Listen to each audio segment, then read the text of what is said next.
ایک خادم یہ جو کہتے ہیں کہ 12 نسلوں سے ہم حضرت عباس کے حرم کے خادم ہیں. عباس آل شیخ کشوان کہتے ہیں جوتے رکھنے والے، جو جوتے رکھتے تھے نا. 400 سال سے زیادہ ان کے خاندان نے حضرت عباس کی حرم کی خدمت کی. چابی ہمیشہ سرداب کی ان کے پاس رہتی تھی. وہ کہتے ہیں کہ جمعے کا دن تھا، آج بھی جمعے کا دن ہے اتفاق سے. جمعے کا دن تھا، رات ہو چکی تھی، میں حرم میں بیٹھا ہوا تھا تو دیکھا کہ ایک عرب آیا اور اس نے کوئی ہاتھ میں کچھ چیز لپیٹی ہوئی تھی، اور جب ہٹایا تو دیکھا کہ کوئی ایسا لگتا تھا گوشت کا ٹکڑا ہی ہے بس. اور کہا عباس میں نے تو آپ سے اولاد مانگی تھی، یہ کیا دیا جو نہ ہل سکتا ہے نہ بول سکتا ہے. 7 سال سے میں اسے سنبھال رہا ہوں، اب میری بس ہو چکی ہے.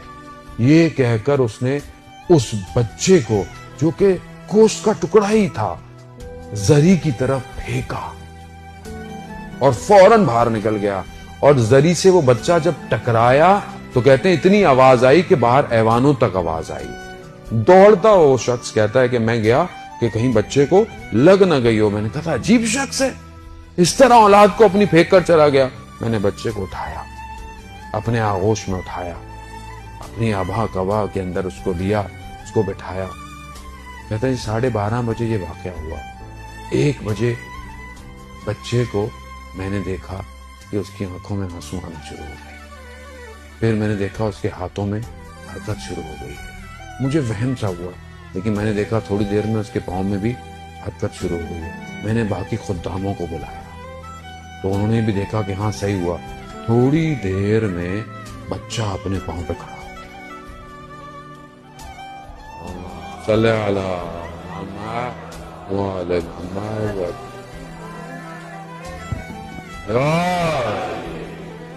بچہ اپنے پاؤں پر کھڑا ہو گیا. جب میں نے ماجرا دیکھا، یہ سب کچھ دیکھا، تو وہاں پر منادی کر دی حرم کے اندر. بچے کو ممبر پہ بٹھایا کہ لوگ آؤ دیکھو عباس کا معجزہ دیکھو. کہتے لوگ چوک در چوک آنا شروع. 12 دفعہ کہتے ہیں ہم نے اس بچے کے لباس کو تبدیل کیا. کیوں؟ کیونکہ لوگ آتے تھے تو اس کے بدن کے کپڑے کو لے جاتے تھے تبرک کے لیے. عباس کی شفا تھی.